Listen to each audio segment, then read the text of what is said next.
ഞാൻ ഹോസ്പിറ്റലിൽ പോയിട്ട് വന്നതാണ്. ഇപ്പം ഞാൻ കാർ എടുത്തപ്പോൾ തൊട്ട് മിക്കി ഞാൻ പോയപ്പോൾ അവൻ ഇളകി ഇരിക്കുകയാണ്. അവൻ ആ വണ്ടി എന്ന് പറയുമ്പോൾ അവന് ഭയങ്കര പ്രാന്താണ്. ഞാൻ അവനെ എന്തായാലും കൊണ്ടുപോകും. കാരണം എനിക്ക് അവൻ്റെ മനസ്സ് വിഷമിക്കാൻ ഒട്ടും ഇഷ്ടമല്ല. അവൻ നോക്കിയിരിക്കുന്നുണ്ട്. കഷ്ടം. മിക്കി മോനെ ടാറ്റയെന്ന് പറയുമ്പോൾ ചെയ്യാൻ കണ്ടേ. ടാറ്റ പോവാം. ടാറ്റ പോണ്ടായോ? അവരെ ഇളകിയിരിക്കുകയാണ്. കഷ്ടം നോക്കിയിരിക്കുന്നുണ്ട് അവൻ. അവനാ ഒരു വണ്ടി എന്ന് പറഞ്ഞ ചെറുക്കിന് പ്രാന്താണ്.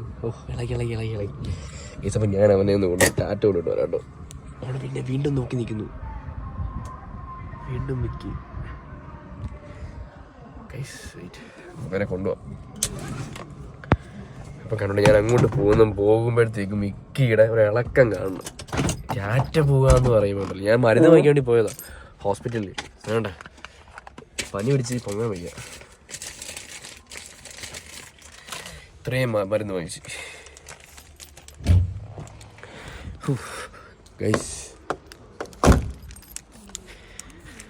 ഈ മരുന്ന് കഴിച്ചിട്ട് വേണം മിക്കി മോനെ ടാറ്റ കൊണ്ടുപോവാൻ.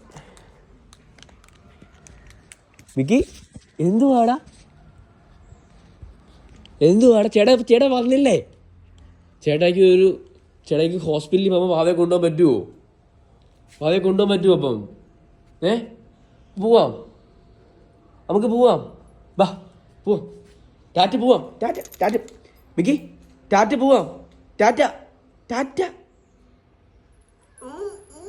ഞാൻ വന്നു ഗൈസ്. അപ്പോൾ ഞങ്ങൾ ടാറ്റ കൊണ്ടുവരാം കേട്ടോ. അപ്പം അതിൻ്റെ വീഡിയോ വേണ്ടല്ലോ, വെറുതെ ഞങ്ങളെ യാത്ര ഇങ്ങനെ വീഡിയോ എടുത്താൽ ഒരു സുഖം കിട്ടത്തില്ലതാ.